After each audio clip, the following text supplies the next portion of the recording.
Hey, what is going on, guys? Here with my friend Greg at Locals, and he is going to be profiling his multiple-time local winning Princess Stall deck profile. And if you don't know what I'm referring to, that is a hybrid build of Prediction Princess and Shaddolls. So take it away, Greg. Okay. So starting off with 3 Terror Tray. Dumbest card ever. It lets you just abuse the Shaddolls way too easily. Yeah. And even with Monju's, if you flip down and flip back up, you get another search effect too. So yeah. It's pretty good. Then 3 Monju's, of course. Just your main searcher. Yeah. He's like the reason I took Mistake out is because I was playing against Jack, was mistaked. I mistaked Jack, and then I was like, no, some Monju. I was like, oh, I can't do anything because I can't search. Yep. And then after you use it, it's just like, oh, hey, I'm going to use this dead Monju for Construct. Yep. And then for the Shaddoll lineup, 2 Beast. Yep. It was like, I thought about putting it to 3, but I decided not to. Yeah. Then 2 Falco. Yep. Obviously. Falco is just Falco. Yeah. 2 Hedgehog. I almost debate about cutting this down to 1. Really? Yeah. I just don't... Like, I rarely ever use the split effect, but when I do, I actually need it, so I just decide to keep it at 2. Yeah. 2 Dragon. My favorite, like, this one's one of my favorite things with the Terror Tray. Being able to, like, return your opponent's stuff and, like, destroy what's going on is so good. Yep, definitely. Especially over things like Beals and stupid shit like that can be destroyed by card effects. I'll just return it to the hand. Yep. And then 2 Schemata. And that's it for the Shaddolls. Okay. Schemata, I like it because I just decked in so much with it. So good. Then 2 Danko Seka. Actually thinking about putting this to 3. Really? Yeah, because I hate running into traps. Yeah. Even though I run like a little bit of traps myself, I'd rather my opponent not be able to activate Lose a Turn or Skill Drain.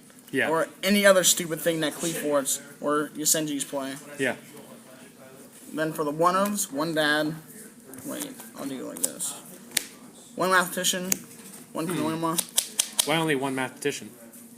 I don't know. I barely ever use it. Like, I never start off with the first turn, but that's because I'm playing at 1, but I just like it at 1. Yeah, and then your first turn openings, you have so many, since you do play the Monju engine, and that, like, a lot of times can be a more ideal play. So. Yeah. And then, have you ever considered playing more than 1 of the Koinorma? No. Okay. Is this because it's second effect where you can't activate another effect except for Prediction Princesses that turn? It can limit you a bit. Yeah. It's nice to get off on, like, your opponent's turn when you don't care about that. Like, if they attack into it, but that's really about it. Yep. For the boss monsters, 1 Dad, 1 BOS. Yep. Like, with Terror Tray, it lets you manage what darks you have in Grave, so you can pull off that more easily, if you want to. And BOS is just BOS. Game changer. Definitely. Then, that's it for the monsters. You know how many that is? 22. Okay. For the spells, 3 Shaddoll Fusion. Would not play this at any less than 3. Definitely not. Way better than Shaddoll Fusion. Most of the time. Yeah, it's my favorite. Yeah, except when you're going against a deck that has an extra deck monster out. Yeah, like Satellar Knights or Burning Abyss. Yeah. That's when Shaddoll Fusion comes in clutch. But other than that, you don't really need to see Shaddoll Fusion first turn unless it's going against an extra deck. Then 2 Shaddoll Fusion. I wouldn't play this any more than 3. Any more than 2, actually. Yeah. I would say you can't play it any more than 3. Yeah. I don't even like it at 3. I tried it. And I just kept drawing into it when I didn't need it. Yeah. So I just cut it out. Plus, when you have Hedgehog, it's just more easily searchable, and then it's easily recyclable as well. Yep. Then 2 Prediction Ritual. Only 2. I actually I thought about putting this at 3, only because the banish effect is so good too. Yeah, to search out either your ritual monster or if you want to the flip effect one. Yep. I just figured you played free since you played free of the ritual monster. I usually start off with Terror Tray and like Monju first turn. Yeah. So I'll just search it out. Yeah, and then of course you can always like with 3 and then 2 of this you can use like. You can be a little bit more reckless with your ritual summons and use like a tarot tree to summon a tarot tree. Yeah. So that's why I can't wait till Pawn of Taboo comes out, because then you don't have to worry about a ritual target. Yeah. Go to the hardware store and buy a ladder. Then for my one-ofs, I play 1 Foolish. Yep. 1 Mass Change. For Dark Law. 1 Soul Charge. And 1 Raigeki. Sign Regeki. Yeah. This makes it that much more powerful. Yeah. I wish Konami. And then for my traps, Well, as much as 4. play 2 cents for Shadow games. I've thought about cutting this sometimes because I just don't like seeing the first turn. Yeah. Unless I'm playing against a deck that like sets like spell and traps, obviously, but. Yeah, I mean, you figure with a deck like this that just like focuses on abusing territory, like it just can give you so many wombo combos. Yeah. Like flip, reflip, flip, reflip. Off of that, it's just so good. Yep. Then I play 2 Called Haunted. Because you can bring back territory, you can bring back construct. Wait, can you bring back territory? Yep, it says you can ritual summon it. If it was ritual summon, you can bring it back. Okay, like BLS basically. Okay, and also construct. Yep. And Call Haun's really good in the mirror match, actually. Yeah. Because they don't get their Shaddoll fusion from deck off of it. Yeah. And then for the 1-of traps, 1 core. Yep. I thought about playing it at more than 1. I'd probably play it at 2 if I did. Just because it's a level 9, so you can sack it for territory and then get a speller or Shaddoll trap back. Yeah, that's a pretty good combo. Yeah. And then of course it is searchable off a hedgehog too. Yep. And then 1 Vanities and 1 Solemn Warning. Okay. 40 card main deck. Yep. All right. For the extra deck, of course, 3 of Laybitch Construct. Sadly, they're not ultis or all first edition. It makes me really sad. Still pretty. Yeah. She's self-explainable. Self-explainable. Yep. 1 Window. Uh-huh. I don't like it at 2. There's no reason to play it at 2, to me. And then 1 Shekanaga. You have math for that plus the Prediction Princess Flip Monster. Yep. Thinking about getting max season manning those. Yeah, that seems like it'd be pretty good. Consistency-wise and just for the meta right now. And then 1 Dark Law. Yep. Just because Dark Law is a good card. Really dumb. Really good in the mirror match, or the Burning Abyss match, or the Tellarknight match. Yep. All of the above. Then for the Synchros, 1 Armades. Just because Armades is like the best 5-star ever. Yeah. Besides Catastor, but I don't need Catastor because I have my own Catastor. I find Armades a bit better than Catastor. Yeah. Like on her own. She's just like a mini Star Eater. Yeah. Except you can Solemn Warning him. Yeah. Then Goyo, self-explanatory. Yep. Arcanite Magician, so good. It's like one of the best level 7s for Shaddoll, because after you get done using Inspect, I'll just go into a construct with it, because it's a light target. Yep. Just basically like a scrap dragon you can use twice, kind of, and not have to destroy your own stuff. 'Cause you can destroy any card in the field, right? Yep. Yeah. Then 1 Clear Wing. Yep. Because Clear Wing is a good card. It's also really good in the mirror match. Definitely. It's like Clash Constructs, and when your Construct in fact activates, I'll just negate it and destroy it, and then gain 2000 attack. Pretty decent against Necros too. Yeah. Because fuck Trish. Yeah. Then 1 Mistworm. I like Mistworm, it's a good card, but if I had Trish, I'd play it, but I don't. So, I've never even actually won into Mistworm. I maybe went to it once against Jack. And that was just a Returnal was like pendulums and shit. Yeah. Then, of course, Leo. Yeah. Made a couple people salty with Leo. He's the ultimate can't touch this monster. Yep. And then Star Eater. Self-explanatory. Yeah. Then for my Xyz, 1 Castell and 1 Performade Trapeze Magician. Trapeze Magician. Just because you don't take damage, and you can make your Star Eater or Leo or a Construct or anything like that just attack twice. Just attack twice. Yep. And then when they're destroyed at the end of battle phase, like with Construct, will get its effect, or again on your opponent's turn, you can force one of their guys. You can use the effect of one of their guys to just destroy at the end of the battle phase. A lot of neat things you do with that.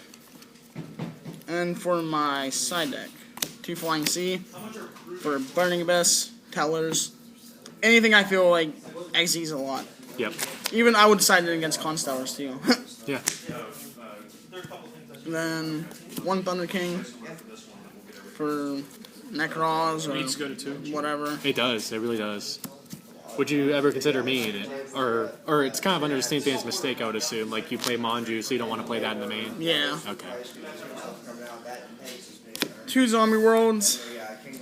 Probably, in my opinion, the best card to side against Khalees. Yeah. Because if they can't tribute some of their guys, they basically just have 1,800 attack monsters Yeah. that do nothing. So Yeah, I mean things like Mistake, anti-spell fragrance, Fairy Wind, they're all good, but Zombie World and Mask Restrict just Yeah. stops completely what the whole purpose of the deck is wanting to do. Yep.